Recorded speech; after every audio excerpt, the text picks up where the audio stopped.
Nouvel épisode de Filles Normales. Merci énormément d'être là aujourd'hui. Je suis extrêmement heureuse de vous présenter le balado d'aujourd'hui parce que ça fait plusieurs mois que je suis en discussion avec notre invité afin de planifier cette journée de tournage. Pour celles qui écoutent le balado depuis le tout début, vous savez c'est qui Josée Savard parce que je la mentionne souvent.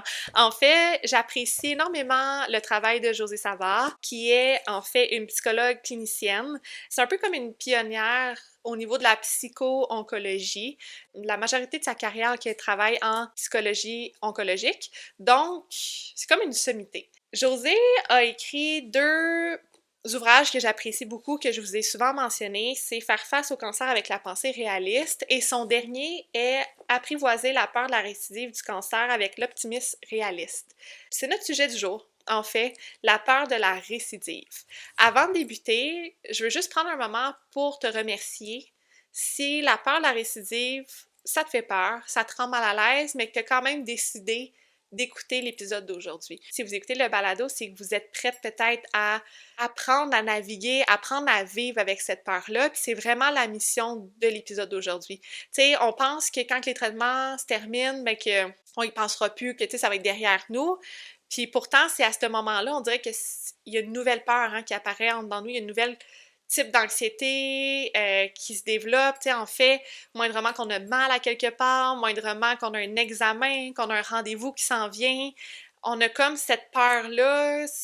Il y a des émotions qui viennent en nous qu'on connaissait pas nécessairement avant, puis là, notre cerveau, ben des fois, il peut partir en spirale. Il y en a qui vont vivre avec cette peur-là de façon beaucoup plus prononcée, puis d'autres que c'est juste à certains moments. C'est ça qu'on va explorer avec Josée. J'ai goût de vous dire que l'épisode est super positif parce qu'il y a moyen de vivre avec cette peur-là de façon saine, puis il y a moyen d'être heureuse aussi en vivant avec cette peur de la récidive qui est 100% légitime. Donc, on s'y plonge, puis on se retrouve tout de suite après l'intro avec Josée. Les propos partagés dans ce balado sont basés sur des expériences personnelles et ne remplacent en aucun cas un avis médical. Pour toute question ou inquiétude, il est important de consulter un professionnel de la santé.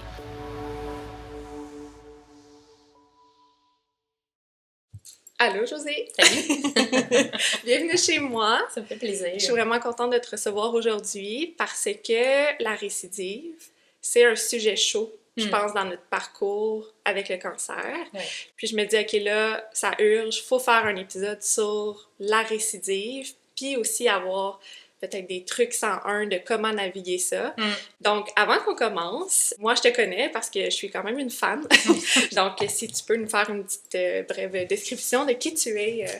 Ben, je suis Josée Savard. Je suis professeure de psychologie à l'Université Laval. Je fais de la recherche. Je suis chercheuse au Centre de recherche du CHU de Québec et psychologue clinicienne aussi. Puis, ben, moi, j'ai commencé en 1997 ma carrière. C'est là que j'ai commencé à travailler en psycho-oncologie. En 1997? Oui. Fait que c'est vraiment spécialiste psychologie, ben, oui. OK. Ouais.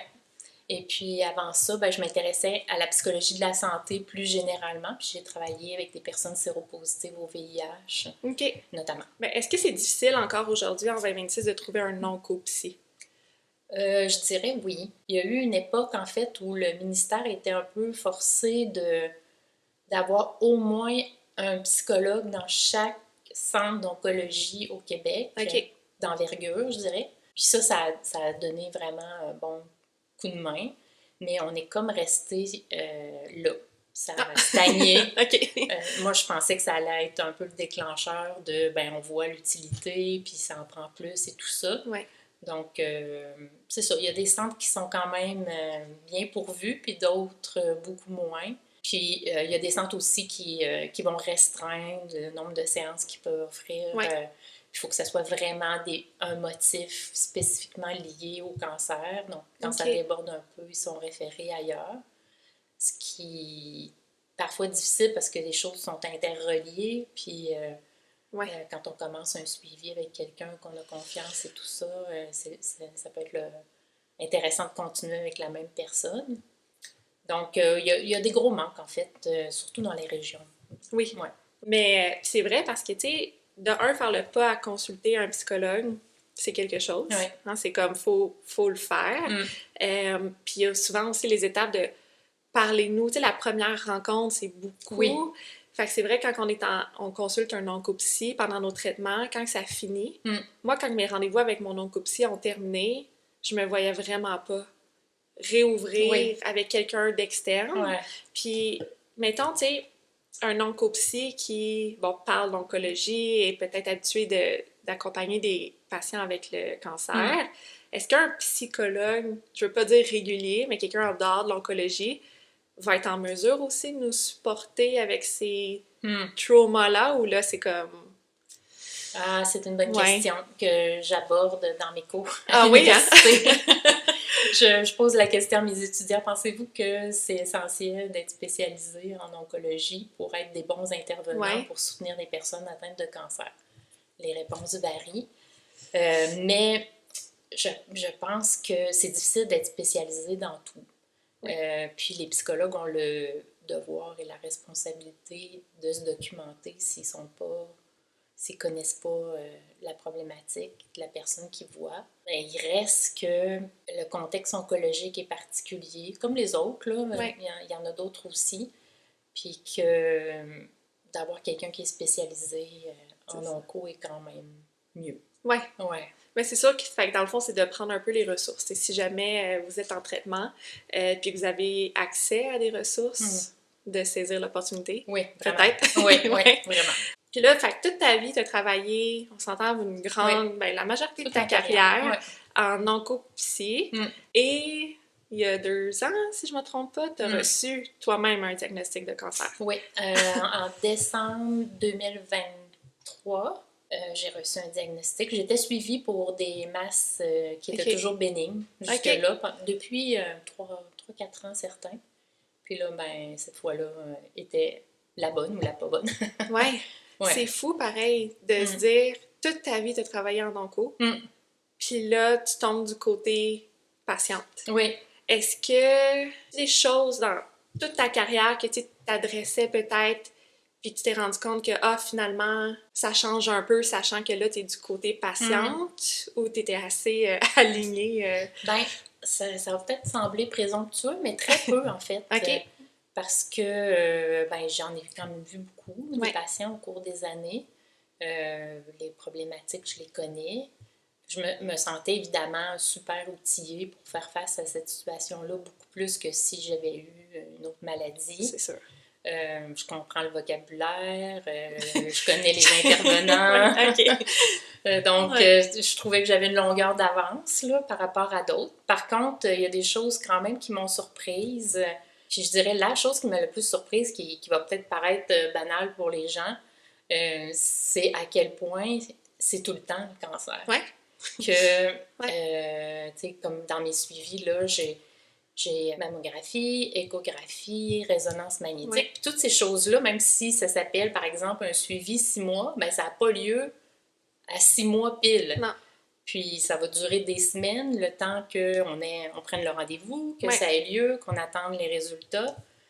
Donc, on a très peu de répit. C'est ce que j'ai constaté, que c'est un peu toujours là. Puis, susceptible d'être un déclencheur de peur de récidive. Évidemment, on va en reparler, mais... Ouais. Puis, ton type de cancer que tu as eu, c'est un cancer du sein? Cancer du sein, stade 2. OK. Donc, j'avais pas de ganglion atteint. Avec récepteurs hormonaux positifs. Okay. Donc là, d'ailleurs, je pense que j'ai une bouffée de chaleur. De tamoxifène. Ah, génial! C'est bien de voir que malgré le fait que tu n'avais pas de cancer, que les gens qui se font former, les oncopsies, même s'ils ne traversent pas un cancer, ils ont vraiment accès à tous les outils, puis tu vois, c'est comme ça leur permis de faire un double check un peu sur tout ton travail, tu sais, d'avoir tout vécu pour aider les gens. Exact. Ouais. Non, mais c'est bien. Parce que des fois, on a l'impression avec le cancer que les gens ne nous comprennent pas. Oui, c'est vrai. Tant on s'entend qu'ils l'ont pas vécu. Fait que ça, il y a peut-être ça qui a changé de ton côté aussi, peut-être par rapport à cette compréhension-là de, comme tu mentionnais, les horaires. Tu sais, on perd le contrôle bien raide sur notre calendrier. Ça, c'est quelque chose. Oui.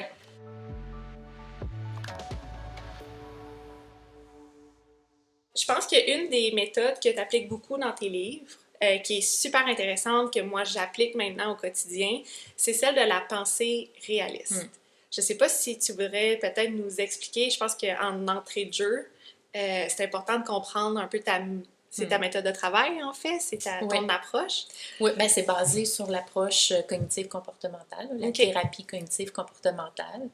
En somme, l'idée centrale, c'est que les émotions qu'on vit sont en grande partie influencées par comment on interprète les événements qui surviennent dans notre vie. Donc, c'est pas le cancer comme tel qui fait qu'on est anxieux ou déprimé, c'est vraiment principalement parce qu'on l'interprète d'une certaine manière. Puis, ben, dans le livre, ce que j'explique, c'est que les pensées qu'on a, ça se distribue sur un continuum. Donc, on a les pensées négatives qu'on peut comparer au fait d'avoir des lunettes foncées, des lunettes teintées noires, qui font qu'on va voir les événements qui surviennent dans notre vie plus négativement qu'en réalité, voir le côté négatif des choses, penser qu'il va y avoir quelque chose de catastrophique qui va se passer. Donc, je vais avoir une récidive, je vais mourir, etc. Ça en fait partie. Puis quand on est dans les pensées négatives, bien, on pourrait avoir le réflexe, parce que c'est souffrant, c'est associé à des émotions négatives, on pourrait vouloir passer à l'autre extrême, puis s'en aller dans les pensées positives, parce que ça fait partie de la culture populaire, pense positivement. Les gens aussi nous disent ça beaucoup. C'est fou. Pense positivement. Mais non, tout va être correct. Tout va être correct. Puis on l'a entendu beaucoup en pandémie aussi, puis finalement, tout n'a pas si bien été. Mais il y avait l'arc-en-ciel. Oui, l'arc-en-ciel. Puis c'était correct au début, c'était encourageant, sauf qu'à un moment donné, on a quand même réalisé qu'une pandémie, ça n'allait pas passer si rapidement. Puis on est revenu vers ce que moi j'appelle l'optimisme réaliste, qui se situe entre les deux.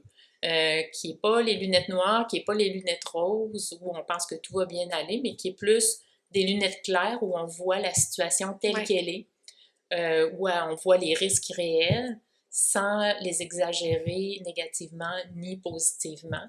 Puis surtout, ben, avec cette optique-là, on envisage tous les scénarios possibles. On ne se concentre pas sur le scénario le plus négatif, on ne se concentre pas sur le plus positif. On les envisage tous, mais on espère que ce soit le meilleur qui survienne. C'est un peu, je pense, tu sais, quand tu penses à ton diagnostic et tout, c'est d'être conscient de tout peut arriver. Fait que tu peux avoir un peu le scénario catastrophe. Tu sais, ça se peut là, que rien se passe bien, comme ça se peut que tout se passe bien. Fait que c'est un peu d'être aux aguets ou d'être conscient que tel scénario peut arriver, l'autre scénario peut arriver, tu te places dans le milieu puis tu navigues là en étant réaliste que les deux situations peuvent se dérouler dans le fond. Et en espérant que ce soit le meilleur qui arrive. Puis tu t'adaptes à ça la situation. Ça déstabilise les gens quand tu utilises la pensée réaliste. Je m'en rends compte. Tout de suite, des fois, d'être réaliste, les gens, ils voient ça comme la négativité. Je sais pas si ça fait du sens ce que je dis. Tout à fait. Parce que comme, mais voyons. Mais quand j'ai publié mon premier livre, les gens, il y a des gens proches de moi qui m'ont dit « C'est donc bien déprimant ton titre ». Puis là, c'est pour ça que je l'ai changé pour « Optimisme réaliste ». Ah oui, hein? Pour vrai? Oui. Dans le premier, je parlais aussi d'optimisme réaliste, mais tu sais, c'était pas écrit dans le titre. Puis il reste que la composante d'optimisme est importante. C'est important d'avoir de l'espoir. C'est ça qui nous maintient en vie puis qui fait que... Ben, en fait, c'est que d'aller dans le milieu, automatiquement, tu es optimiste parce que tu es conscient qu'il y a un scénario rose. Tu comprends? Oui, c'est ça. Fait que si tu l'es optimiste, tu es juste conscient. Oui, c'est ça. En fait. Puis ça, si tu fais le parallèle un peu avec la peur de la récidive. La peur de la récidive, les pensées négatives, c'est...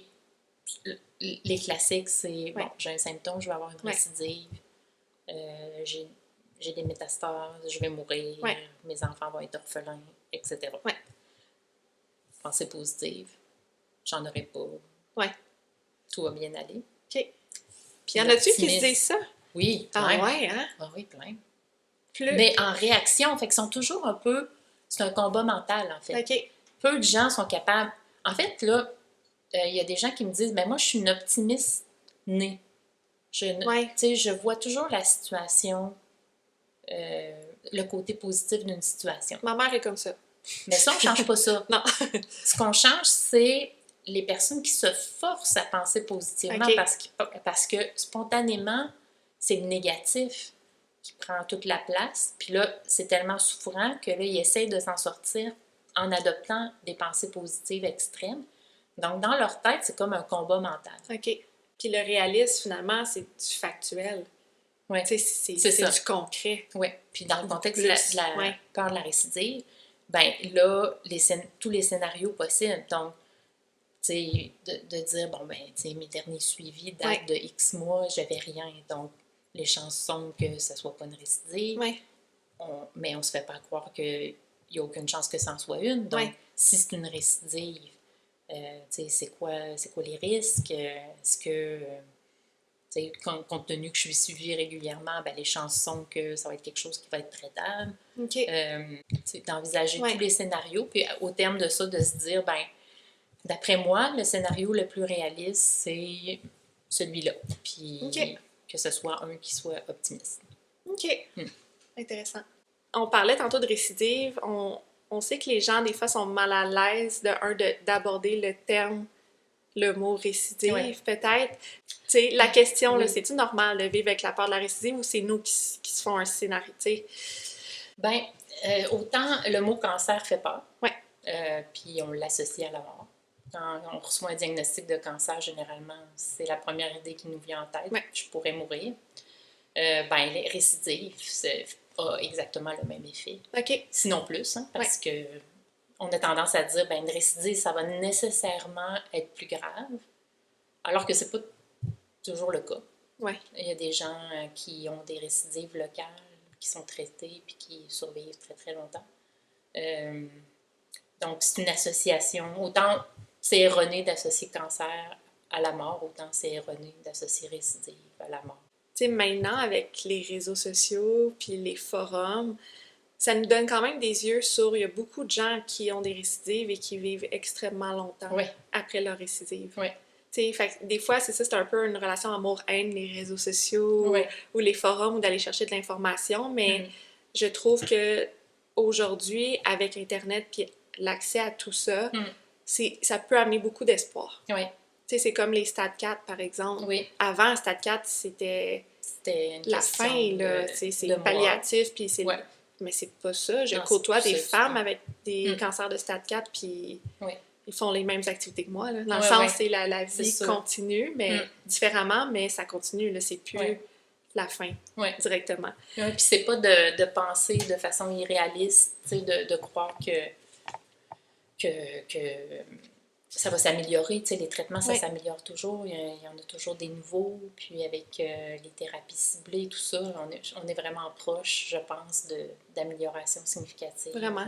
Au début de ton livre, ce que j'ai bien aimé, il y a une phrase, tu dis « Il est essentiel d'apprendre à vivre pleinement malgré cette incertitude. » C'est vraiment ça, il y a moyen de vivre pleinement malgré le risque ou les chances de récidive ou l'incertitude d'une récidive. Oui, bien c'est vraiment l'objectif. Tu sais, souvent, le cancer, la peur de la récidive, c'est décrit comme une épée de Damoclès qui nous pend au-dessus de la tête. C'est une image qui n'est pas très encourageante. Hein?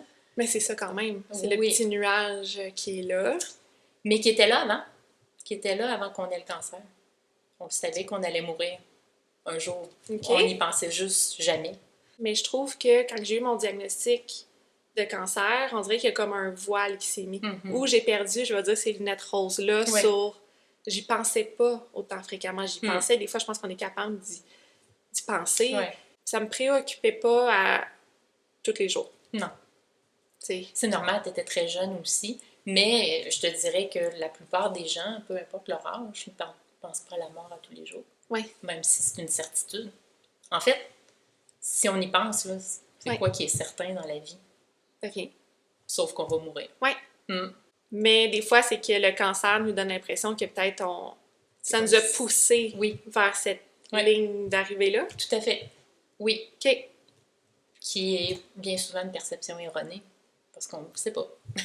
Ah oui, non, t'as raison, c'est fou. Ça fait du bien de t'entendre, Mm. en fait, parce que c'est comme si on se fait nous-mêmes notre propre idée de la récidive. Mm. Ça fait du bien, hein, tu sais, c'est comme, Oui. c'est doux. La façon Oui. que tu le dis, c'est comme, ben oui, dans le fond, Ouais. tu sais, puis je riais parce qu'il y a d'autres choses plus loin que je vais mentionner, mais tu sais, que la façon que t'en parles dans ton livre, c'est tellement naturel, puis c'est ça, c'est straight to the point, dans le sens, c'est pas un fait, tu sais, c'est notre perception de la chose, Oui. mais c'est pas... Oui, tout est une question de perception. Oui, Mm. vraiment. Ouais. Est-ce que c'est tout le monde qui va vivre la peur de la récidive de la même façon? Je pense qu'il y a des profils qui sont plus à risque d'avoir une plus haute peur de la récidive, en fait. Ça a été quand même étudié beaucoup dans Ok. les 20 dernières années, là, les facteurs qui augmentent la vulnérabilité à présenter des niveaux élevés de peur de récidive. Les plus jeunes patients. Nous. Toi. Ben, les filles qui écoutent le Oui. balado aujourd'hui. Oui, tout à fait. Ah ouais, hein? Ouais. Parce qu'on a plus d'années devant nous. Oui. Ben, C'est tu ça? sais, le cancer, ça arrive à votre âge, ça arrive, tu l'as décrit tantôt, là, ça arrive sans... C'est pas quelque chose auquel on s'attend à cet âge-là d'avoir une maladie comme celle-là. Ça prend plus au dépourvu, puis ça a plus d'impact aussi au niveau objectif de carrière, planification de la famille, etc. Puis je ramène un exemple que j'avais vu sur un forum à un moment donné. Tu sais, j'avais vu une femme qui avait écrit 85 ans. Elle avait écrit « Je viens d'avoir un diagnostic de cancer. Je suis sous le choc. J'ai toute ma vie devant moi. Ouais. » Ça m'avait tellement marqué Ouais. à 85 ans qu'elle dise qu'elle a encore toute sa vie devant elle. J'étais Ouais. comme « Hey! J'ai 30. » Mais ça, moi, j'ai vraiment... Mais tu sais, chacun, tout le monde a encore beaucoup d'années devant toi. Fait que peu importe l'âge, c'est sûr que la peur ou... Tu sais, on partage quand même des craintes similaires, veut pas, mais c'est intéressant de savoir que oui, plus jeune... Oui, mais ce que je vois, c'est aussi des préoccupations de laisser de jeunes enfants sans mère. C'est ça, je pense que... Ou sans père, là. Ça, je pense que ça fait partie de la problématique. Donc, jeune âge, les femmes, plus à risque aussi. Pourquoi, on ne sait pas trop, mais on sait qu'en général, on est plus susceptible de présenter des troubles anxieux, puis il y a une grosse parenté entre les troubles anxieux comme le trouble d'anxiété généralisée et la peur de la récidive. Fait que là, je suis pas en train de dire que tout le monde qui a de la peur de la récidive a un trouble d'anxiété généralisée, mais il y a vraiment des aspects communs entre les deux. Il y a le fait d'avoir une prédisposition héréditaire au cancer. On a découvert ça dans mon équipe récemment, que ces personnes-là, nous, on étudie particulièrement les femmes porteuses d'une mutation génétique BRCA. Puis, on a trouvé une prévalence de peur de récidive extrêmement élevée. Ah, ouais, hein? Ouais. Malgré le fait que la plupart d'entre elles, des participantes de notre étude, avaient subi au moins une forme de chirurgie prophylactique, donc mastectomie bilatérale ou ovariectomie. Qui aide à réduire le risque beaucoup. Mais malgré ça... Parce que ce qui est difficile, c'est que personne ne peut dire le risque est de 0 maintenant. Non. Il ne sera jamais de 0. Non. Et c'est cette incertitude-là qui est particulièrement difficile. Puis ça doit être difficile à accompagner aussi les gens, parce qu'il y a des gens qui vont parler tantôt de stade 4, ou des gens qui avaient peut-être un stade 3, qui sont beaucoup plus à risque, qui ont une gêne, qui n'ont pas eu une réponse complète, que les traitements ont mal été, puis qui vont mieux vivre avec cette peur de la récidive-là que peut-être quelqu'un comme moi, stade 2, qui a fait tous les traitements, qui a eu tous les résultats, pour vrai. Je ne veux pas dire que j'ai été chanceuse, mais comme j'ai eu tous les résultats qu'on espère avoir.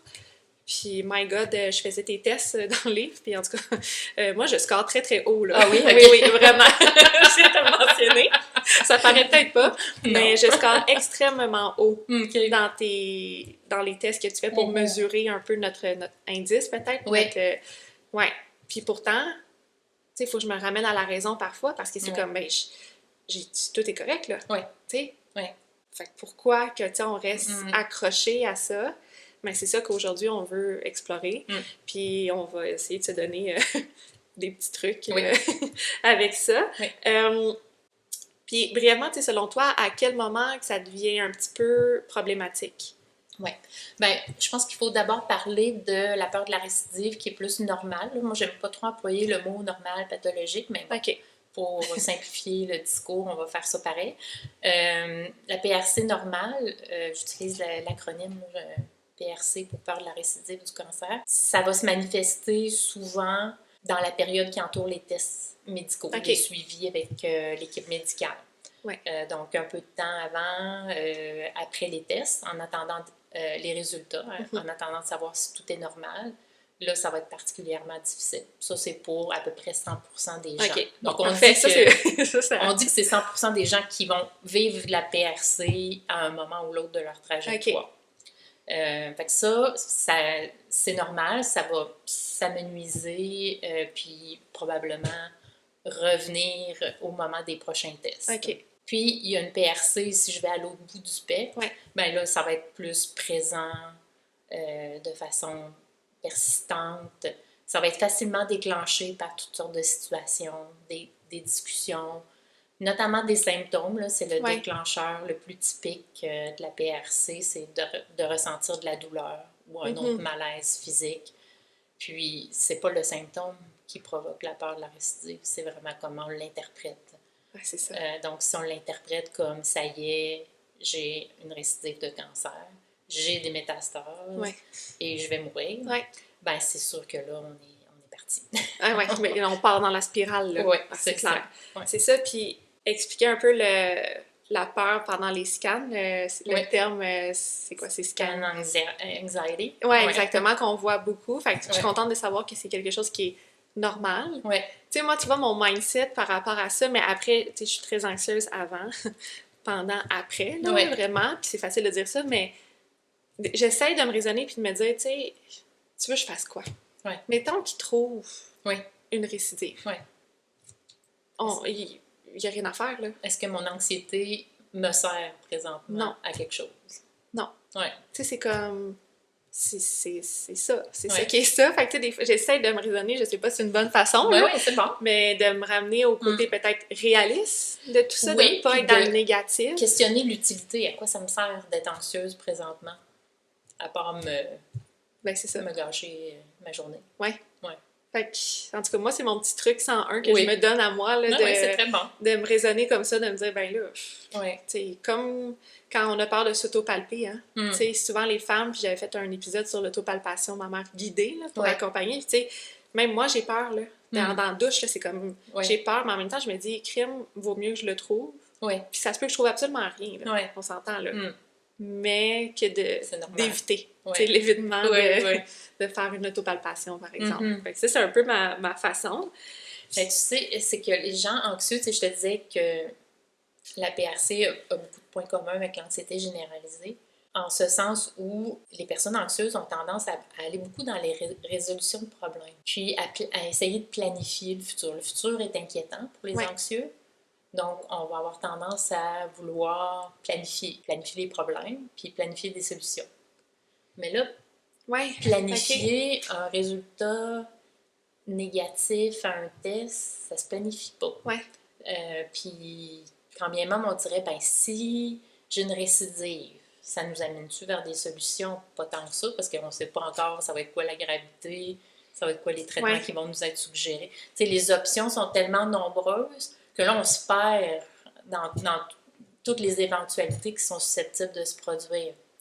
Mais c'est-tu un profil de quelqu'un qui est anxieux ou, tu sais, quelqu'un qui est un peu, je vais pas dire control freak, mais ça aussi. Ça fait partie de... C'est un besoin de contrôler. Tu sais, tu perds le contrôle. Ben raide. Tout à fait. Sur tout. Tu sais, tu perds le contrôle sur ton horaire, tu perds le contrôle sur ta santé, alors que tu pensais avoir le contrôle. Souvent, tu sais, on s'entend que...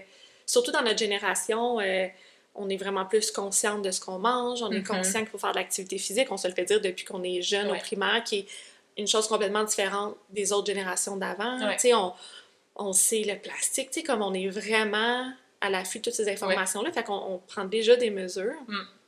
Fait que là, t'as l'impression de contrôler ta santé, puis là, du jour au lendemain, tu la contrôles pas du tout, dans le fond. Fait que, tu sais, c'est sûr qu'il y a quelqu'un d'anxieux, peut-être, mais quelqu'un de... Je sais pas, la perte de contrôle, c'est-tu plus généralisé? Ben, c'est associé aussi à un tempérament anxieux, vouloir contrôler. Parce que l'incertitude est difficile à tolérer. Je pense qu'il y a un genre de cercle vicieux un peu qui est entouré par l'intolérance à l'incertitude, ça se Ouais. peut-tu? Oui, l'intolérance à l'incertitude, ça fait vraiment, c'est central. OK. C'est central à la PRC. Puis la manière la plus simple de décrire ça, c'est de comparer ça à une allergie. OK. Fait que de la même manière qu'une personne qui est allergique aux arachides va réagir trop fortement en présence d'arachides, ben, une personne qui est intolérante à l'incertitude va réagir trop fortement dans des situations dont l'issue n'est pas connue, est incertaine. Puis le cancer, il remplit toutes les cases de ce que c'est qu'une situation incertaine. On ne sait pas est-ce que ça va revenir, si ça revient, ça va être quand, ça va être quoi la gravité, ça va être quoi les traitements, ça va être quoi les effets secondaires qu'on va ressentir, puis après ça va être quoi le reste de ma vie. Donc, quand on est intolérant à l'incertitude, tout ça prend vraiment des proportions plus grandes. J'avais pas l'impression que moi, avant le cancer, j'étais intolérante à l'incertitude. Dans le sens, j'étais une personne qui... Ah, OK, le plan, il change, il n'y a pas de stress. Tu sais, je me laissais porter par « Ah, OK, on s'en va là, finalement, on fait ça. » Maintenant, depuis le cancer, un simple changement. On change de resto pour aller souper, puis je pourrais pleurer. Tu sais, je deviens stressée, puis non, là, le plan ne fonctionne plus comme je pensais. Est-ce que c'est quelque chose qui est vu, tu sais, qui, après le cancer, qu'on dirait qu'une personne qui était, je veux pas dire, qui se laissait aller, qui était peut-être willing, pas stressée, pas anxieuse, développe carrément une nouvelle personnalité post-cancer? Tout est possible, tout est possible, mais en général, c'est vrai que c'est plutôt des gens qui avaient déjà cette prédisposition-là au départ. Mais c'est sûr que le cancer, c'est un événement significatif qui change notre façon d'aborder la vie, qui peut changer notre façon d'aborder la vie en général. Puis la perte de contrôle que tu as décrite, ben, ça fait ça. Donc, tu recherches un peu toujours à regagner le contrôle sur la situation.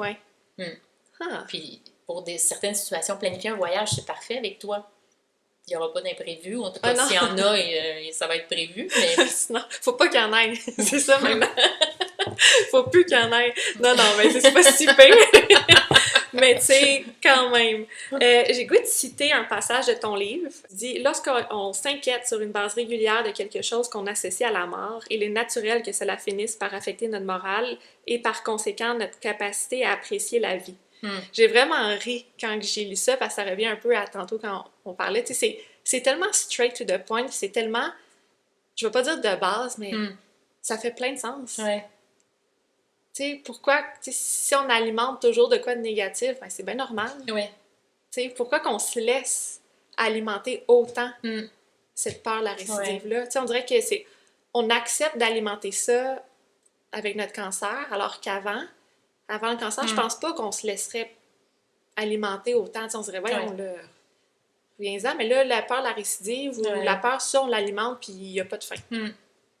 Mais des fois, ce qui est sous-jacent à ça, c'est des fausses croyances par rapport à l'impact que l'anxiété peut avoir. Et pour beaucoup, le fait de s'inquiéter, c'est comme si ça a un rôle protecteur. Si je m'inquiète, ça n'arrivera pas. Ah ouais? Ouais. OK.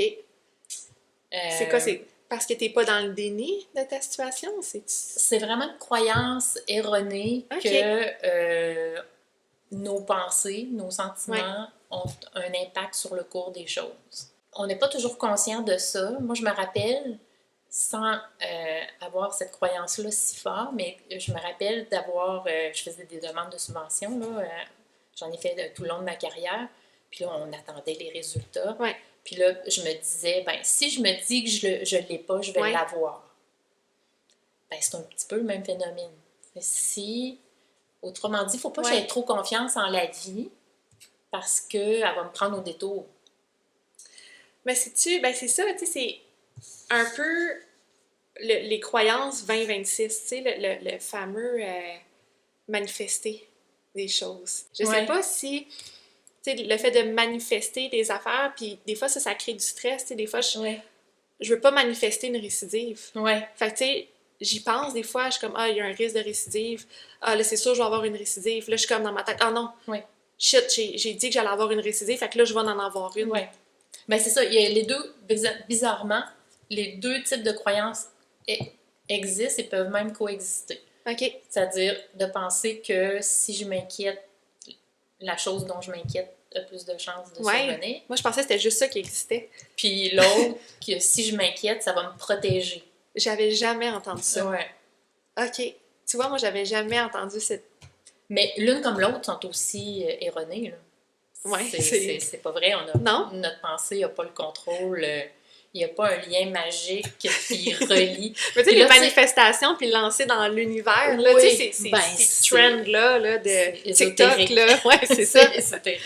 Mais tu sais, dans le niveau scientifique, études... Ben non, il n'y a pas d'ancrage scientifique. Bon, fait que j'espère que vous avez bien entendu, les filles, oui. OK? C'est pas parce que vous lancez dans l'univers quelque chose de négatif que ça va être automatiquement négatif. Non. C'est pas si nouveau parce que si on remonte à peut-être 20 ans, il y avait le fameux Le Secret, que tu étais peut-être trop jeune pour connaître. Le livre. Mais que si tu veux avoir du succès, il faut que tu t'auto-convainques avec des auto-instructions. Puis, tu sais, c'est aussi bête que si tu veux gagner à la loterie, ben, tu vas l'écrire dans ton miroir, sur ton frigo, puis ça va finir par arriver. Ouais. Mais tout ça, c'est juste une tentative de gagner du contrôle sur la vie qui est incertaine. Mais je suis comme chouk. Tu sais, c'est fou, hein, parce que tu essaies de pas tomber dans ce vortex-là. Ouais. Tu sais, de manifestation. J'ai un côté de moi qui croit que si tu écris ou tu manifestes d'avoir un bel été, tu sais, un été, ben automatiquement, tu vas shifter ton mental.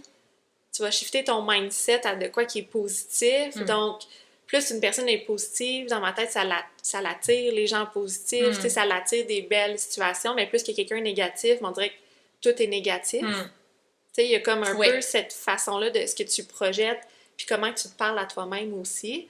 Fait que c'est sûr, ça doit être bon de se parler un peu de façon positive, mais sans tomber... Mais le facteur déterminant, c'est pas ta pensée. OK. C'est comment t'agis. Ouais. T'sais, si tu dis, tu es en recherche d'emploi, par exemple, et que tu dis, ben, je vais être positive, puis ça va finir par arriver, puis je vais penser que je vais avoir l'emploi de mes rêves éventuellement bientôt, ben, c'est pas la pensée. Ça va être les démarches. Oui, c'est ça, c'est les démarches que tu vas faire. Parce que si tu restes chez vous à penser que tu vas avoir un super emploi, il ne se passera pas grand-chose. La même chose pour ton exemple d'été. Si tu te mets dans une prédisposition plus positive, ben, tu vas organiser des rencontres avec des amis, tu vas planifier un petit séjour à quelque part, tu vas mettre en action des choses qui vont faire que ça va se passer. C'est pas la pensée comme telle qui va le provoquer. Fait que, tu sais, si on le ramène peut-être à une peur de récidive. Parce que, ben là où ça devient un peu tricky, c'est que les gens pensent que là, vu que c'est dans notre corps, le cancer, que notre pensée a... alimenté. Oui. Puis ça, c'est un courant qui est alimenté par des recherches qui sont très crédibles là, en psychoneuroimmunologie. Je m'excuse pour le gros terme. Non, mais c'est parfait. Mais qui étudie l'interaction entre les facteurs psychologiques, le système immunitaire puis la santé. OK. Puis ces études-là ont montré que, par exemple, quand on est stressé, ça affecte notre système immunitaire. Mais là, on est parti de ça pour en conclure qu'être stressé, ça provoquait le cancer ou ça provoquait les récidives de cancer, alors que ce bout-là n'est pas démontré. Ce qui est démontré, c'est que quand on est stressé, ça affecte notre système immunitaire de manière à ce qu'on est plus vulnérable à attraper des infections genre la grippe ou des rhumes. Donc des choses respiratoires, des maladies aiguës. Quand on parle de cancer, c'est une maladie chronique qui est influencée par une multitude de facteurs, pas tant par le système immunitaire, ou si oui, pas de cette manière-là aussi simple. C'est plus complexe que ça. J'aime ça que tu parles du stress parce que le fameux stress, tu sais, c'est un sujet que tu abordes. Mais là, c'est ça, je me suis rendu compte que tu l'abordais dans le premier livre. Oui, les deux. Oui, dans les deux, tu sais. Puis, j'adore ça parce que en ce moment, notre génération, encore une fois, on est très dans le cortisol, réduire notre taux de cortisol, tu sais. Recul, bon, tant mieux pour celles qui connaissaient le mot cortisol il y a 5 ans, là, mais comme pour vrai, moi, je connaissais pas ça il y a Ouais. 5-6 ans, mettons, Mm. mais avec l'arrivée des réseaux sociaux, de Ouais. TikTok sans le nommer, puis que là, comment réduire son cortisol, puis je me rappelle avoir demandé, moi, une prise de sang pour mon cortisol, puis on dirait que tout le monde était écœuré d'en entendre parler dans le domaine médical, en mode genre, OK, mais c'est qu'on a tellement peur, puis là, on revient un peu à la pensée de, Ouais. là, si je suis stressée, mettons, j'ai Mm. une période stressée, mais là, vu que je stresse, là, après, je suis stressée parce que là, oh non, j'ai eu du stress. Fait que là, je vais avoir une récidive Mm. ou je vais réalimenter mon cancer. Fait que là, tu deviens stressée parce que là, t'es stressée Oui. à cause de tout. Tu sais, c'est comme un cercle vicieux Tout à fait. épouvantable. Oui. Puis je suis convaincue que je suis pas toute seule à passer à travers ça, là, de se dire Non. que le stress, c'est pas bon. Mais le stress, c'est pas bon pour l'état mental en général. Ben, c'est pas Tu sais, plaisant. C'est ça. C'est pas plaisant d'être stressé. On veut diminuer notre stress parce qu'on veut vivre Profiter de la vie. plus agréablement. Ouais. Mais c'est ça, comme je le disais, on n'a pas de preuves. Il y a eu Ok. beaucoup d'études là, depuis les années 60. Ça a été étudié abondamment, le rôle du stress Ouais. dans le déclenchement, l'incidence du cancer. Puis, je sais pas si je te vois regarder dans le livre, mais j'allais parler d'une étude là, qui a Ouais. été faite auprès des... qui est quand même assez révélatrice, je trouve, là, qui a été faite au Danemark. Le Danemark, c'est un pays extraordinaire pour Ouais. la recherche parce qu'ils ont des données sur toute la population, OK. sur toute leur vie. Puis plusieurs aspects de leur vie, niveau d'éducation, habitudes de santé, historique de consultation La population est médicale. obligée, juste pour ma culture générale, c'est quoi la Ben, population c'est un est peu obligée comme- de... Ben, ils reçoivent comme nous un numéro d'assurance sociale en Ouais. naissant, puis tout est connecté à ce numéro-là. Donc, ils sont capables de faire des liens entre plein de choses. Ok. Toutes les banques de données, finalement. C'est comme si le clic santé Oui, il fonctionnait. était avec Ah. notre masse. Oui, c'est ça, bon, exactement. parfait. OK.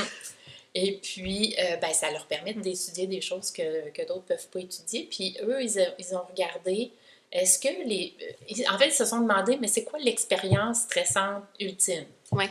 Ils se sont dit, vivre pendant la Deuxième Guerre mondiale dans un camp de concentration, probablement que c'est l'affaire la Ouais. plus stressante qu'on puisse vivre. Ouais. Et puis là, ben, l'hypothèse, c'était, ben, est-ce que ces gens-là Ouais. ont eu un risque de cancer plus élevé que le reste de la population qui est restée au Danemark? À cause du choc Ouais. du camp. Oui, Ok. c'est ça. Et puis, ils ont trouvé qu'il y avait une augmentation du risque de certains types de cancers, mais uniquement ceux qui sont liés au tabagisme. Donc, cancer du poumon, puis cancer ORL. Donc, la conclusion, c'était, c'est pas le stress qui cause le cancer, Ouais. c'est plus les habitudes de vie, lesquelles peuvent être associées. Est-ce qu'ils ont commencé à fumer après cet événement-là, ou ils fumaient déjà avant, je ne sais trop. Mais c'était pas le stress en soi. C'était pas le stress. Puis ils ont tous vécu un choc similaire, dans le fond. Oui, c'est ça. Huh. Tout à fait.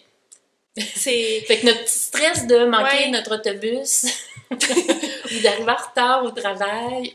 Mais c'est tellement une bonne... Tu sais, c'est super intéressant là, comme recherche. Puis tu sais, dans le livre aussi, ce que tu dis, c'est que tout le monde vit du stress. Oui, Tout le monde. 100% des Tu gens. sais, vont vivre une période de stress. Ouais. Est-ce que c'est vrai de dire que tout le monde va avoir le cancer après ça? Non. Non, Tu sais? non. Puis ça revient un peu à ton... Je trouve au ton que tu utilises, c'est comme... Ouais. C'est très... Ben... Allô? Tu sais, comme... C'est pas tout le monde, là, qui vont développer un cancer, puis il y a bien du monde qui ont eu des chocs, puis des fois, on va pas... Mais c'est parce que... Est-ce que ça revient aussi un peu à essayer d'avoir le contrôle? Ouais, c'est ça, hein? Oui. OK. Oui, mais c'est pas approprié en ce sens où, comme tu le décrivais tantôt, Ouais. si je pense que le stress cause le cancer, ben aussitôt que je suis stressée, je vais stresser d'avoir Ouais. une récidive de cancer. Là, on est plus dans un cercle vicieux, donc il est difficile de sortir. Ouais. Mais aussi, c'est quand tu reçois un diagnostic de cancer, tu essaies de comprendre pourquoi. Oui, Bon, fait que là, t'as la génétique. Là, Ouais. mettons, OK, là, ça vient un peu cocher une case. Ouais. Là, si t'as pas la génétique, ben là, t'as les facteurs environnementaux, Ouais. qu'on discutait un peu hors mic tantôt, mais tu sais, tu vas avoir ça. Mais encore là, c'est tellement dur à mesurer, Oui. peut-être. Ouais. Après, bon, ben, t'as tout ça que tu essaies de cocher. Puis là, après, ben, tu vas te rattacher peut-être à ton passé. Ouais. Tu sais, moi, je me suis dit, bon, ben, ça doit être à cause de cet événement-là qui s'est passé dans ma vie. Je pense que ça va faire du bien à beaucoup de filles qui suivent le balado d'entendre que le stress n'est pas nécessairement une cause qu'on va avoir le récidive si si on vit du stress. Ouais. Il ne faut pas tomber dans ce vortex-là. Il faut faire Non. attention de... Ça, c'est un piège un peu, là, Ouais. de la peur de la récidive. Est-ce qu'on peut aborder peut-être l'inflammation? Parce que le stress vient peut-être... On le sait que ça peut causer de l'inflammation. Puis l'inflammation peut être quand même une source de maladie. Je ne suis pas médecin, mais... Oui, mais c'est-tu quelque chose d'étudié ou... Théoriquement, ça pourrait, OK. mais les recherches ne l'ont pas démontré. Donc, comme je te dis, le lien entre stress et fonctionnement immunitaire, en incluant l'inflammation, c'est démontré. Mais là, ce qui n'est pas démontré, c'est est-ce que ça, ce qui se passe là, ça a vraiment une influence sur l'évolution du cancer? On n'en sait rien. En fait, avec des études comme celle dont on a parlé du Danemark, ben, ça semble indiquer que ça n'a pas d'impact. Ce qui est vraiment étonnant, c'est à quel point cette théorie-là reste ancrée dans les croyances populaires, malgré tout. Malgré, tu sais, comme la Société canadienne du cancer le dit, le stress ne cause pas le cancer. Si tu vas dans les causes du cancer, c'est écrit noir sur blanc, puis tu sais, ils ne sont pas les seuls, là. Puis c'est pas un lien qu'on fait pour d'autres types de maladies. On ne va pas dire à quelqu'un qui a le diabète, c'est à cause de ton stress. Par exemple. C'est vrai. C'est vrai. Puis pourquoi? Est-ce que tu as une piste de peut-être pourquoi qu'on continue de s'acharner sur le stress? Ben, je pense que c'est parce qu'on a besoin d'avoir une réponse, puis la réponse qu'on reçoit ne nous satisfait pas. OK. Parce qu'on ne le sait pas. Ouais. On ne le sait pas pour une personne donnée. On est capable de dire voici les facteurs qui augmentent le risque de cancer en général, ou le cancer du sein, par exemple, en particulier. Mais pour ton cancer, le mien, on n'a aucune idée c'est quoi les facteurs qui ont été influents. Fait que c'est encore une fois une tentative de contrôle. De contrôle. Il y a beaucoup de tentatives de contrôle. Oui.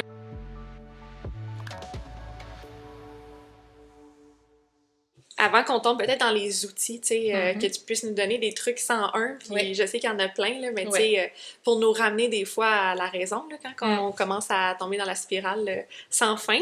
Dans les pièges, je pense que l'autosurveillance, de tomber complètement freak sur toutes les petites douleurs qu'on a, est-ce que tu considères ça comme un piège un peu, tu sais, de tomber... Oui, ben c'est l'hypervigilance aux symptômes, aux signes physiques. On en a parlé un petit peu plus tôt, là, mais... C'est un peu comme si on regarde ce qui se passe dans notre corps avec une loupe grossissante, là. Toujours à l'affût, est-ce qu'il y a quelque chose qui ne va pas, pour lequel je devrais être alerte, etc. Alors que le corps, il fait plein de manifestations. Puis moi, je dis souvent dans mes conférences, je suis pas sûre que j'ai passé une journée sans avoir un symptôme à quelque part, que ce soit une difficulté à digérer, un petit fond de mal de tête, une petite douleur au dos parce que j'ai porté un sac à dos. Des symptômes, on en a au quotidien. Puis encore là, comme je disais tantôt, c'est pas ça qui déclenche la peur de la récidive, c'est vraiment l'interprétation. Donc, c'est de les analyser plus objectivement, puis... Le truc, c'est ça serait d'analyser. C'est si on fait un peu, peut-être un piège, puis le... la solution. La solution, tu sais. Fait que dans l'auto, tu sais, les symptômes, clairement que ça revient beaucoup, beaucoup, beaucoup. Moindrement qu'on a mal à quelque part, j'ai mal à la tête, je suis comme métastase, tu sais. As-tu un truc 101 pour nous aider à canaliser peut-être cette peur-là, puis de revenir à la raison? Oui. Oui, ben une solution, c'est d'utiliser le NIP. Le NIP, c'est un acronyme NIPP pour 4 critères qui peuvent nous aider à analyser plus objectivement nos symptômes. Le N, c'est pour nouveauté. Est-ce que c'est un symptôme qui est nouveau? C'est quelque chose qu'on ressentait avant, qu'on ressent un peu au même degré. Avant le cancer, oui, mettons? Avant le cancer, ou avant la période qui nous inquiète. Là. Comme, si tu des maux de tête, par exemple, le même genre de maux de tête que j'ai toujours eu quand je suis stressée, que j'ai, puis là, je suis stressée présentement, donc probablement que c'est pas... Bon, c'est pas nouveau. Bref, c'est pas nouveau. Ensuite, le I pour intensité. Donc, est-ce que c'est un symptôme qui est sévère? On a toujours l'exemple de quand on a un enfant en bas âge puis qu'il fait de la fièvre, on ne va pas se précipiter à l'urgence à chaque fois qu'il fait de la fièvre. On va regarder l'intensité de la fièvre, mais on va aussi regarder son évolution. L'intensité. L'intensité, donc ensuite, premier P pour la probabilité, merci.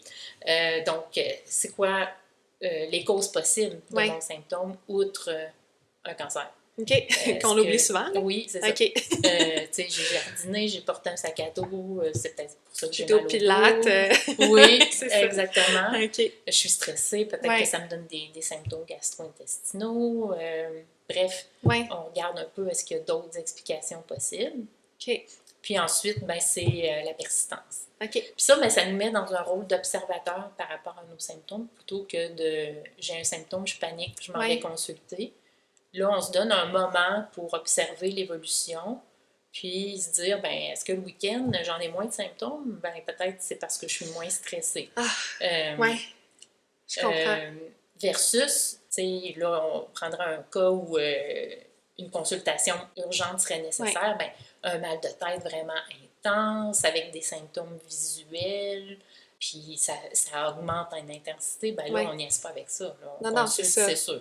Mais tu sais, quelque chose qui a une évolution qui varie dans le temps ou qui s'en va en diminuant, ben il y a moins de raisons. Ça ne veut pas dire de ne pas le rapporter au médecin, mais ça nous empêche de paniquer. Mais en fait, c'est que ce que j'aime de ton truc, c'est de se poser des questions. Ce qu'on ne fait pas nécessairement parce qu'on saute tout de suite à la conclusion que c'est peut-être ça. C'est ça. T'sais, puis je dis le peut-être parce qu'on sait tout que c'est... On se dit que c'est peut-être ça, mais dans notre tête, on est comme... Ben c'est ça, c'est une récidive. T'sais, on se pose la question, mais c'est vrai, ça fait du sens, là, d'un sens. Tu passes ta journée complète devant ton ordinateur, le soir, tu as mal à la tête. Mais là, automatiquement, tu penses que c'est une métastase au cerveau, par exemple. Mais dans le fond, si tu y penses, puis que tu fais le NIP, ben, l'intensité, la probabilité, c'est-tu nouveau? Puis là, tu penses à ta journée ou tu penses à crime, j'ai pas bu d'eau. Ou j'étais en visio pendant X heures. Ça. Tu sais, que... Fait que ça serait une bonne façon de venir... Oui, de prendre du recul aussi. De regarder plus objectivement, puis de prendre un recul par rapport aux symptômes. Puis d'essayer aussi de ne pas tomber dans la recherche de réassurance excessive, qui est un autre facteur important là, qui maintient la PRC, puis qui se manifeste par le fait de consulter à répétition l'équipe médicale, appeler l'infirmière pivot, aussitôt qu'il y a un symptôme nouveau ou pas nouveau. Puis aussi par rapport aux proches, là, demander aux proches de nous rassurer. Penses-tu que c'est inquiétant? C'est comme s'ils le savent. Tu sais, quand tu y penses. Oui, ils savent pas plus. Ils savent pas plus, là. Mais je me rends compte, je l'ai fait toujours avec mon chum. Oui. Je suis là, tu sais, penses-tu que ça peut être ça? J'avais mal aux côtes la semaine passée, tu sais. Puis t'es comme, ben là, tu sais, on a été faire telle activité, tu sais, tel sport. Ouais, dans le fond. Il a fait le NIP avec toi. Oui, il l'a fait d'une chance. Mais dans le fond, oui, une chance que lui, il fait le NIP, là, il me le fait. Je me rends compte, finalement, quand tu le mentionnes, c'est vrai que moi, il m'accompagne en faisant le NIP. Moi, je le fais pas. Mais tu sais, c'est vraiment bon, puis je vais faire attention à ça parce qu'on est aussi une génération, à notre âge, on est beaucoup plus actifs, peut-être. On est toujours en déplacement, il y en a qui ont des enfants à la maison, prend les enfants, dépose les enfants, le sport, tu sais. Les gens qui courent, c'est sûr qu'on a des douleurs. Là, l'été commence, là, on recommence à aller courir dehors, à faire du vélo de route. J'ai eu mal aux genoux avant hier, mais ça faisait 2 ans que j'avais pas roulé. C'est normal. C'est normal. T'sais, mais tout de suite, ça m'a traversé quand même l'esprit. Ah oui. Ah, j'ai mal aux genoux, j'ai jamais eu mal aux genoux. Puis après, ça m'a pris 2 minutes. C'est comme, mais non, mais j'étais en bike hier. Faire attention, peut-être. OK. Mais c'est très bon. Oui. Tu t'en es sorti rapidement. Ben, ça va, mais tu sais, j'ai lu. J'ai lu. J'ai une longueur d'avance, là. Ce que j'aime un peu, c'est quand tu fais dans ton livre tu compares une situation ou nos croyances, peut-être, puis que là, tu les adaptes avec un exemple qui est carrément en dehors de, exemple, à part la récidive ou les statistiques ou quoi que ce soit. Puis, une des exemples que tu as fait, que j'ai apprécié dans ton livre, c'est de comparer les statistiques à l'acheter de la loterie, par exemple. Je sais pas si... Ben, en fait, oui, c'est ça. C'est qu'une statistique, ça a l'air d'être un chiffre objectif, mais c'est aussi quelque chose qu'on peut interpréter de façon erronée. Donc, si par exemple, on vous dit que vous avez 10% de chances de récidive, il y a fort à parier que vous mettiez votre attention sur le 10%, puis que vous ayez l'impression que 10% c'est un gros chiffre et que c'est certain que vous allez avoir une récidive. Alors qu'en réalité, il y a quand même 90% des chances de ne pas en avoir. Ouais. Donc, il y a beaucoup plus de chances de ne pas avoir de Ben oui. récidive que d'en avoir une. Donc, si on transpose ça à une issue positive comme Ouais. la loterie, puis qu'on dit 90% des chances, ici, dans ce cas-ci, de gagner à la loterie, Ouais. qu'est-ce qui arriverait? On en achèterait, tu sais, On on en focuserait achèterait. sur le 90. Et on serait à peu près certain. Ouais. Notre sentiment de conviction de gagner à la loterie serait vraiment élevé. Super positif. Ouais. Ouais. Donc, peu importe le chiffre, en fait, c'est important de le connaître. C'est important Ouais. de poser des questions là-dessus si on n'a pas eu l'information. Mais en même temps, c'est important de le relativiser Ouais. et toujours d'avoir une perspective optimiste, réaliste, qui nous permet de penser qu'on va être dans la bonne probabilité. Moi, ce qui me fait capoter, par exemple, c'est que en moyenne, on va dire que c'est le 10% là, de chance de récidive. Ouais. On le trouve gros, ou on focus, on lui donne tellement d'énergie à ce 10%-là. Ouais. Puis dans ton exemple de loterie, t'es comme, OK, mais si t'as juste 10% de gagner à la loterie, Ouais. t'achèterais-tu un billet? Ouais. Tu sais, tu serais comme, mais là, j'ai juste 10%. Ouais. Tu sais, Exactement. tu serais porté à comme, bah non, Ouais. j'ai juste 10%. Ouais. Mais ton exemple de ce que tu fais, c'est que tu dis, mais dans le fond, tu as 90% de chance de gagner. Ouais. On dirait qu'on est moins excité avec le 90% de chance de ne pas avoir de récidive Oui. que le 90% de chance de gagner à la loterie. C'est super bien résumé. Sans plein ça. Non, mais tu sais, ouais. c'est fou. Et ça prouve mon point que tout ça est matière à interprétation. Est-ce que c'est d'essayer de accepter peut-être que ça peut arriver, ce risque-là? Ça peut-tu nous aider d'être dans l'acceptation que le risque d'avoir une récidive est présent? Oui. Puis on vit avec ça, dans le fond? Ben, l'optimisme réaliste, c'est ça. Ouais. Hein? C'est d'envisager tous les scénarios possibles en espérant que ce soit le meilleur qui survienne. Donc oui, ça fait partie des scénarios. On ne peut pas le nier, ça se peut qu'une récidive survienne. Ça se peut que la récidive soit à l'âge de 85 ans aussi. Oui. Ouais. Est-ce que c'est utile d'être anxieux tout ce temps-là, sachant, ben, on ne sait pas, mais disons que ça arrive dans 30 ans. On va avoir perdu la possibilité d'être satisfait, de vivre pleinement sa vie. Dans cette peur-là. Dans cette peur-là. Puis ça m'amène à d'autres questions que je voulais qu'on discute ensemble, tu sais, dans les trucs et tout. Ben, premièrement, vas-tu partir un jour la peur de la récidive? On le sait-tu si elle finit par partir? Ben, l'objectif, c'est pas de l'éliminer complètement. Okay. Elle va rester là. L'objectif, c'est qu'elle soit moins envahissante puis qu'elle ait moins d'impact négatif sur notre vie. OK. Fait que ça, c'est l'objectif, avec toutes les stratégies possibles. Ouais. Donc, est-ce que ça va partir? La réponse est probablement non. OK. Mais ça ne nous empêche pas de profiter de la vie pleinement. OK. Puis la solution pour ça, je pense, c'est de s'investir le plus possible dans des objectifs de vie. Beaucoup, après un diagnostic ou un épisode de cancer, vont cesser d'avoir des objectifs de vie, des projets. C'est dur de se projeter? Oui, c'est ça. Donc, puis, ils se disent, ça sert à rien que j'ai des projets. Je ne sais pas si j'ai pas la certitude de pouvoir les réaliser. Mais tu sais, si on se remet dans le contexte d'avant le cancer, on ne l'avait pas plus, la certitude. On s'embarque quand même dans des programmes d'études. On se book un voyage dans 1 an. Oui. Aujourd'hui, on n'ose comme plus. Oui, c'est après ça. Le cancer, c'est comme trop loin. Ouais. Mais avant, booker 1 an d'avance, ça ne me dérangeait pas. Exactement. Puis pourtant, ça pourrait aussi. Fait que de continuer. D'avoir une réflexion sur, tu sais, c'est quoi le pire qui peut arriver? On prévoit quelque chose, puis on a un imprévu, une récidive arrive. Qu'est-ce que c'est? C'est que tu annules les plans? Tu changes tes plans, dans le fond? Oui, c'est ça. Important, crucial de se projeter dans l'avenir. De pas... Parce que sinon, c'est quoi l'alternative? C'est de vivre au jour le jour.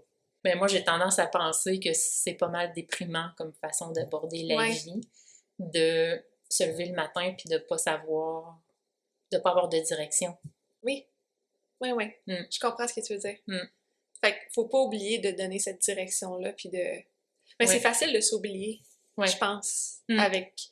C'est drôle, hein, parce que, tu sais, on parle du mot de la peur, de la récidive, mais dans le fond, c'est la récidive. Cette peur-là vient teinter beaucoup plus de sphères de notre vie qu'on Ouais. le pense. On s'en rend pas compte peut-être à Ouais. quel degré qu'on peut être touché par Ouais. dans notre quotidien, tu sais. Profiter de la vie, c'est de se dire, ben, ce qui va arriver sur mon chemin, je vais être capable Ce qu'on faisait avant. de l'affronter. Ouais. On Ouais. est encore capable de le faire, ça. Ben oui. De se laisser porter par la vie. D'avoir confiance en ses capacités à réagir aux événements. Puis de pas se dire, ben, il faut que je reste aux aguets pour être prête. Parce qu'on ne sera jamais prête de toute façon. Dans ce sens-là. Pas dans le sens de préparer. On va l'être dans le sens où on a des capacités à gérer les situations qui sont là puis qu'on va utiliser au moment opportun, mais le fait de les anticiper à l'avance, ça nous aide pas plus. OK. Ça fait juste nuire. C'est nous-mêmes. Ce que je comprends, c'est que c'est nous-mêmes qui se créent ce vortex-là. C'est un combat avec nous-mêmes. Ouais. Vraiment. Tu sais, c'est notre perception à nous, mais c'est pas la maladie en soi. Ouais. C'est notre perception, de la maladie. Oui. C'est un peu, tu sais, et de la vie en général. Ouais. Ouais. Fait que c'est vraiment nous qui créons cette peur-là. Ouais. Puis pour conclure, je serais curieuse d'avoir un dernier truc de ta part. Une façon de penser peut-être. Est-ce que c'est possible d'être heureuse? De se projeter heureuse, de se projeter dans le futur de façon positive, malgré cette peur-là qui peut nous habiter, la récidive? Ben, la réponse, c'est définitivement oui. OK. Tout comme avant le cancer, c'était possible. Puis la solution, en fait, c'est de se dire, ben, de profiter de la vie au quotidien, d'avoir des projets, puis de prendre les événements négatifs qui vont survenir. On va en vivre des difficultés, chacune, mais de les prendre au fur et à mesure qu'ils arrivent, puis on compose avec au moment où ils surviennent. Fait que de continuer de faire ce qu'on faisait si bien avant le cancer. Oui. Dans le fond, tu sais, on était capable d'être heureux avant le cancer, on était capable de traverser des épreuves. Donc, cette épreuve-là, on va être capable de la traverser, puis on va être capable de continuer de vivre malgré tout ça. Donc, un peu les best practices qu'on utilisait avant ou qu'on n'était même pas conscient, dans le fond. Non, c'est ça. On le faisait de façon naturelle. On est capable de retrouver ce côté naturel-là de... Je pense que oui. Oui? Je pense que oui. En étant conscient. Oui. En étant réaliste. Puis en revenant sur les faits. De toujours ramener les faits. Des fois, on les oublie puis on se perd dans notre vortex interne. Tout à fait. C'est parfait. Excellent. Mais merci beaucoup. C'est le fun. Merci. J'espère que vous avez apprécié les dernières minutes autant que j'ai apprécié. J'adore la façon de penser de Josée parce que c'est assez straight to the point. Il n'y a pas de flafla. Puis je me rends compte que c'est nous, en fait, qui se met ces barrières-là. Puis c'est peut-être nous qui rajoute du flafla qui rend tout le contexte de nos peurs plus lourd. Alors que ça n'a pas raison d'être. Puis si on retourne à l'optimisme réaliste, si on reste réaliste, conscient du moment présent, conscient de ce qu'on peut faire, je pense que ça va nous aider, puis je suis contente qu'elle ait partagé avec nous des outils aujourd'hui. J'ai goût de conclure l'épisode d'aujourd'hui avec une analogie de Jay Shetty que j'ai entendue dernièrement puis que je trouvais extrêmement pertinente dans le contexte de l'épisode d'aujourd'hui. En fait, ce qu'il fait, lui, c'est qu'il compare un deuil à une roche. Moi, la façon dont je le vois, c'est que le deuil, dans son analogie, je la compare à notre peur de la récidive, mais je la compare aussi à les deuils qu'on doit faire avec notre vie d'avant. Tu sais, ce que le cancer a changé. Puis son analogie, en fait, ça y va comme ça. C'est qu'au début, la roche est vraiment lourde. Puis on la sent à chaque instant, la roche prend énormément de place dans notre vie. Puis avec le temps, on pense que la roche a rétréci. Mais en fait, c'est pas la roche qui rétrécit, elle reste pareille. C'est plutôt nous qui devenons de plus en plus forts. C'est nous qui développons la capacité de porter cette roche-là. On sait qu'elle est toujours là, mais elle ne nous empêche pas d'avancer de la même façon qu'avant. Où est-ce que je trouve que ça s'applique avec notre peur de la récidive puis les deuils qu'on vit avec le cancer?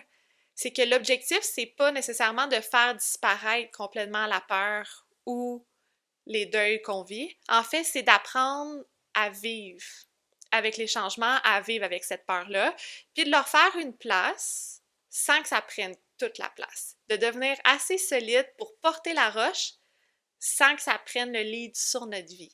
Bon, ça peut paraître super deep, très profond, mais laissez-vous en fait la chance, laissez-vous le temps d'apprendre à vivre avec cette petite roche-là que vous avez dans votre poche qui peut-être présentement est vraiment grosse. Là, on parle d'un caillou, mais la roche va pas changer de grosseur, c'est vous qui allez changer, c'est vous qui allez apprendre à vivre avec cette roche-là que vous portez maintenant avec vous.